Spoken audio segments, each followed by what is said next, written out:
Hey everyone, it's Alex Martinez And Stan Gendlin. with realestateskills.com, and today we're covering a common question, which is, do you need a real estate license to flip houses? I mean, the answer is absolutely no. You do not need one. It's not required by law. Are there some pros and cons? Sure, but no, you really don't need one. In most areas, a real estate license is needed when you sell a house that you don't own. Right, so you're selling a house for somebody else, a friend, a family. Now maybe you can help them throw it on Facebook, you can, right? But when it comes to negotiating other people's homes, typically a license is required. Yeah, that's a common misconception because people think if you're a real estate investor, you need a license. You don't need a license to sell your own property because you can hire a real estate agent who's licensed so that they can put it on the MLS. That's really, when you flip a house, typically you want to put on the MLS, the multiple listing service, which is the database where all real estate agents and brokers use it to look at property. Typically gets syndicated and pushed out to redfin.com, zillow.com. It gets the most eyeballs on your renovated property. And you don't need a real estate license to flip houses. Now, I've had my real estate license at times. There are some benefits to it. There are some disadvantages to it. So let's talk about that. Me on this side, working a lot of times with sellers, because of that, I've never opted to get it. Because having a real estate license gives you a fiduciary duty when someone reaches out to you about selling their home, whether it's to you or in general, you have to give them the best possible advice, right? Because you're licensed by the real estate association in your local area, and that kind of becomes your fiduciary duty. Now, that's kind of a gray area, but you never want to get into a situation where, you know, a unsophisticated seller calls you and says, hey, I just inherited this house, someone passed away, they're kind of in an emotional state, it's a lot, it's overwhelming, and you try to take advantage and you get that house from them. That is an easy lawsuit willing to happen. Because as a licensed real estate professional, you're basically telling the world, you know what you're talking about, you've taken the classes, and you probably should have guided this person in a different way than trying to take advantage of them. So that separation of fiduciary duty is important. Yeah. And it gets kind of gray when you do have your real estate license because you have your real estate investor cap on, you're trying to make as much money as possible. But when you put your real estate agent cap on, you have that responsibility to the client. And so that's where it does get gray. Clear communication is important. Number one rule, if you are licensed, disclose. We always talk about that. Disclose that you're a real estate agent.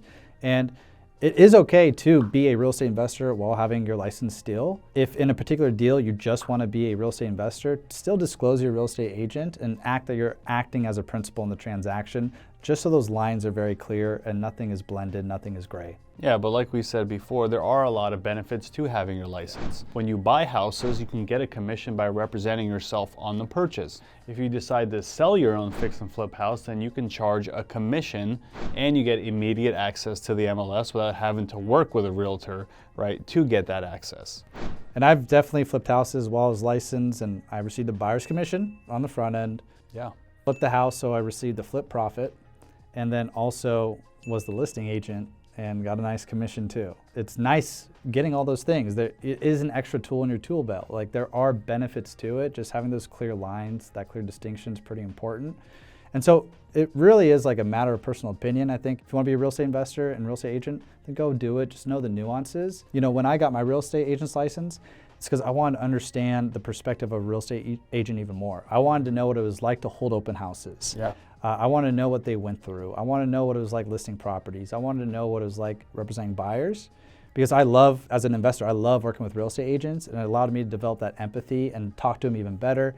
And now I understand the whole entire process and nothing's convoluted. On that note, right, because you had the license and you represented yourself, you had to do all those things. Mm-hmm. The open house, the marketing. So that took away time from your fix and flip business. It did.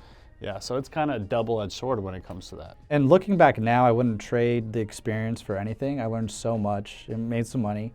But if you truly want to be the best at something, you don't want to chase too many rabbits. Focus is so important. If you're flipping a house and you want to get another project and another project, now you're also raising money.